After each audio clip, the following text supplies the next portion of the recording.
दोस्तों, आज की कहानी है बेटी के शादी की चिंता करके पिता हुआ बेहोश। कहानी अगर पसंद आए तो वीडियो को लाइक और सब्सक्राइब जरूर करना। पटना रेलवे स्टेशन पर ट्रेन पर सवार जितेंद्र अपनी बेटी मालती के साथ अहमदाबाद जा रहे थे। वहां उन्हें बेटी को मेडिकल एडमिशन के लिए टेस्ट दिलवाना था। एक प्राइवेट फर्म के क्लब जितेंद्र के लिए यह एक अच्छा अवसर था, सो वे खुशी से जा रहे थे।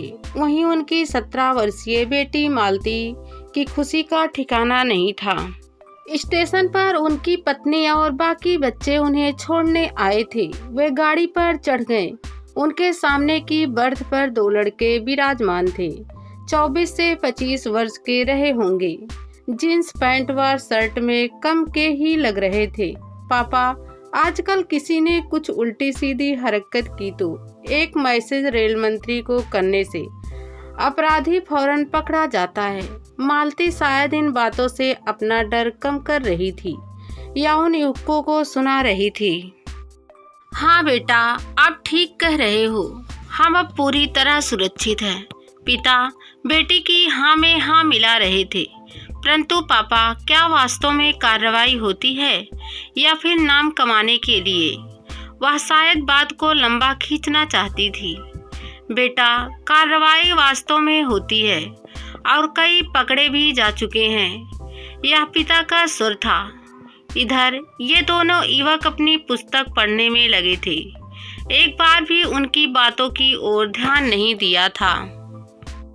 क्यों, आप दोनों का क्या मत है? इन्होंने उन दोनों युवकों से प्रश्न किया। जी, आपने मुझसे कुछ कहा? एक युवक बोला। हाँ, कार्य के संबंध में पूछा था। जितेंद्र ने बात प्रारंभ करने की गरज से कहा। सॉरी, मैं सुन नहीं पाया था, कहते वह इनकी बात सुनने की मुद्रा में आ गया। क्या रेल मंत्री को मैसेज करने पर कार्रवाई वास्तव में होती है? यह मालती का सुर था। जी, अगर शिकायत सही हो तो, वरना गलत शिकायत करने पर उल्टा पेनल्टी लगने की संभावना भी है। इसी लड़के ने कहा और पढ़ने में खो गया। इधर मालती को चैन नहीं आ रहा था। वह उभरे गले का टॉप, नीचे टाइट जींस पहने हाथ में बैग हिलाती गाड़ी पर आई थी, जिसके पिता कुली के सामान ढोते आए थे। वह अपने पिता को मानो कुली समझ रही थी, जबकि स्वयं को राजकुमारी। ऐसी दशा में पूरे 2 घंटे गाड़ी को दौड़ते हुए हो गए और इन दोनों लड़कों ने एक बार भी उसकी ओर ध्यान नहीं दिया। सो उसे गंवारा नहीं हुआ, या यूं कहे कि वह पचा नहीं पा रही थी।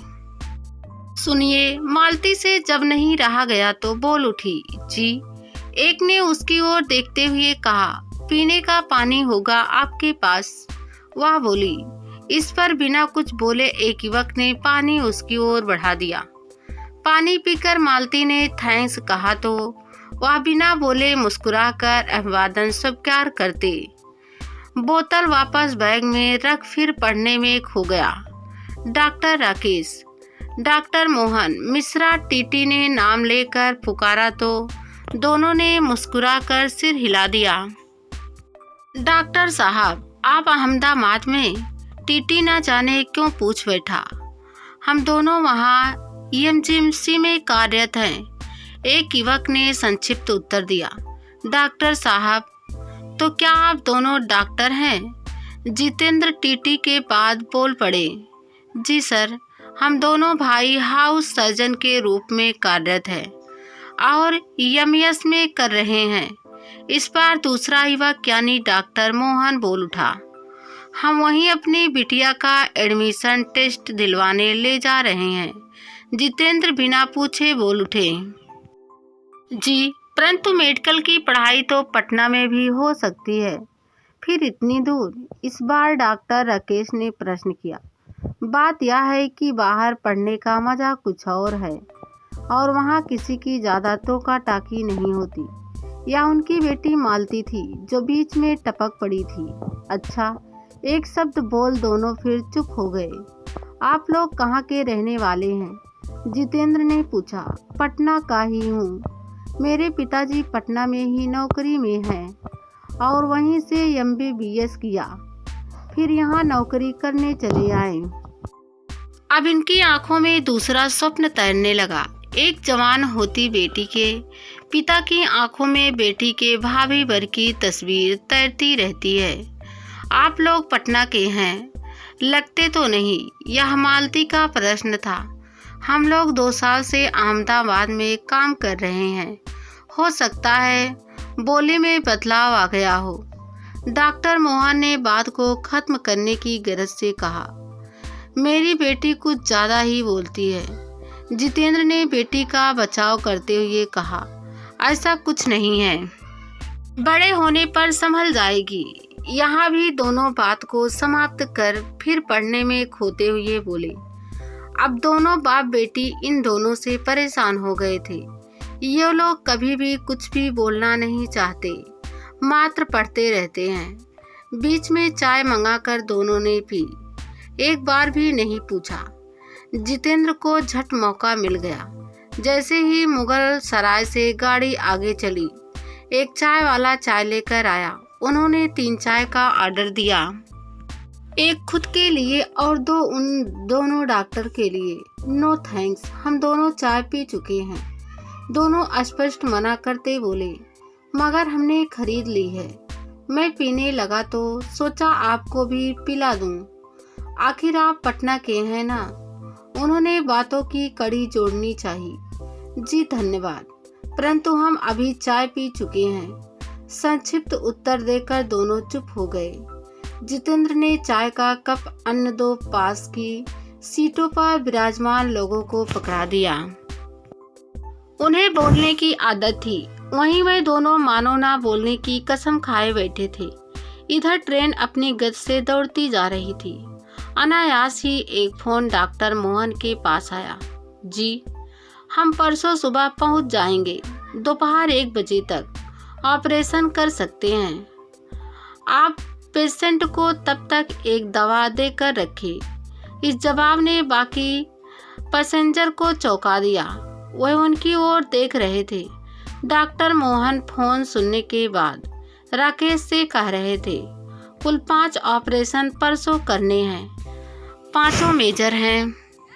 तुम सफर के बाद आप चिंता ना करें, रिजर्व कूपे में आराम से जा रहे हैं। रात भरपूर नींद ले लेंगे, सो मन ताजा रहेगा। अलबत्ता डिस्कस करना जरूरी है। राकेश ने भी भाई की हाँ में हाँ मिलाई। अब सारे पैसेंजर की निगाहों में मानो दोनों हीरो बने जा रहे थे। डॉक्टर साहब, ट्रेन में एक को अटैक आ गया क्या आप? यह भागते आते टीटीआई का सुर था। बिल्कुल, चलिए, कहते अपना बैग उठाए दोनों डॉक्टर चल दिए। करीब 1 घंटे बाद दोनों लौटे, पसीने से तरबतर थे। डॉक्टर का यह रूप यात्रियों ने नहीं देखा था। थैंक्स डॉक्टर, आपने उनकी जान बचा ली। रेलवे पर एहसान किया है। थैंक्स कैसा सर, हमने बस अपना फर्ज निभाया है। उन्हें अंडर कंट्रोल का नींद का इंजेक्शन दे दिया है। जबलपुर या इटरसी कहीं भी हॉस्पिटल में शिफ्ट कर दीजिएगा। अत्यंत सरल स्वर में ये दोनों युवक बोल रहे थे। थोड़ी देर बाद उस आदमी के साथ का अटेंडेंस इनके पास आया और फीस लेने का आग्रह करने लगा। नो थैंक्स, हम सरकारी डॉक्टर हैं। पैसेंजर का इलाज करना हमारा फर्ज बनता है। इन्होंने मना करते कहा। अब तो टीटी से लेकर ट्रेन के सारे पैसेंजर इन दोनों डॉक्टरों को पहचान गए थे। इधर जितेंद्र के दिमाग में अलग खिचड़ी पकने लगी। अपनी बिरादरी के हैं, काबिल डॉक्टर हैं, उम्र भी ज़्यादा से ज़्यादा 25 की होगी। बेटी भी 18 की है, कौन सी छोटी है। फिर 7 से 8 साल का अंतर तो हर जगह रहता है। क्यों डॉक्टर साहब, आपके पूरे परिवार के सदस्य पटना में ही रहते हैं? जितेंद्र ने सवाल पूछा। पूरे कहाँ, हम दोनों भाई अहमदाबाद में, शेष बच्चे माँ बाप पटना में हैं। डॉक्टर ने बात पूरी की या यूँ कहे कि जवाब दिया। फिर उनकी देखरेख? इस प्रश्न पर दोनों भाई मानो चौंक गए। मेरे पिता माता दोनों पूरी तरह सुस्त हैं। पिताजी नौकरी में हैं, परंतु आप कभी कभार ही देख पाते होंगे ना। जितेंद्र ने फिर से प्रश्न किया। हम दोनों में से कोई एक 2 से 4 माह में आ ही जाता है। फिर पास में चाचा का परिवार है, डॉक्टर मोहन का जवाब था। नौकरी में दांव पेच ज्यादा चलाने वाले, काम से कोसों दूर रहने वाले जितेंद्र अपना निश्चय लगभग कर चुके थे। वह 2 बार बाथरूम जाने के बहाने वहां से हटकर अपनी पत्नी को इनके बारे में बता चुके थे। पत्नी की राय भी यही थी कि लड़के के परिवार का पता ले लिया जाए तो एक लड़का अवश्य अपनी लड़की के लिए मांग लेंगे। अगर देने से मना किया तो पैसे देकर। उन्होंने टीटी के पास जाकर उन्हें चाय पिलाकर यात्रियों की सूची से इन दोनों का पता मालूम कर लिया था। बस ट्रेन अहमदाबाद तो पहुँचे, वहाँ बेटी के बहाने इनका हॉस्टल देख लेंगे और पटना लौटकर शादी भी पक्की कर लेंगे। इतने काबिल डॉक्टर दोनों भाई हैं। कहीं किसी दूसरे ने इन्हें लपक लिया तो 15 से 20 लाख में भी सस्ता सौदा होगा। मकान 3 से 4 साल बाद ले लेंगे या किराए में जिंदगी काट लेंगे। यह सब सोचते सोचते पता नहीं इनके ख्यालों की उड़ान कहाँ तक पहुँच जाती। सबसे खराबी यह थी कि दोनों भाई एक शब्द नहीं बोले थे, बस सवाल का जवाब दे रहे थे। यदि लड़का मान जाए तो पटना में इसका कॉल फिक्स कर ही लाखों कमाया जा सकता है। बड़ा काबिल डॉक्टर है। पता नहीं मैं कहाँ तक और क्या क्या सोचते, मगर उनकी सोच पर पत्थर पड़ गया जब मोहन ने फोन पर अपनी पत्नी से बात की। सुनो, परसों सुबह अहमदाबाद में हम लोग होंगे। दोपहर ऑपरेशन का टाइम दे रखा है, सो परेशान मत होना। अच्छा तो मोहन विवाहित है तो कोई बात नहीं, दूसरा भाई यदि कुंवारा हो तो। टूटती उम्मीद के बीच एक चिराग उन्हें दिखने लगा। आप दोनों भाई परिवार से इतनी दूर रहते हैं। जितेंद्र ना जाने क्यों यहाँ पूछ बैठा। अकेले कहाँ हम दोनों अपने परिवार के साथ रहते हैं। डॉक्टर मोहन के इस जवाब को सुनते ही जितेंद्र धम्म से बर्थ पर गिर पड़े। उनके शरीर को इस प्रकार पसीने से गीली देखकर दोनों हड़बड़ा गए। क्या हुआ जितेंद्र जी, आपकी तबीयत तो ठीक है ना? बस घबराहट हो रही है, वो अपने हृदय को दबाते बोले। आप लेटिए, कहते हुए डॉक्टरों ने उन्हें बेड पर लिटा दिया और उनका बीपी चेक करने लगे। टीटी फिर आ गया। बीपी की दवा के साथ नींद की गोलियां भी खिला दी। अब 4 घंटे बाद इन्हें होश आएगा।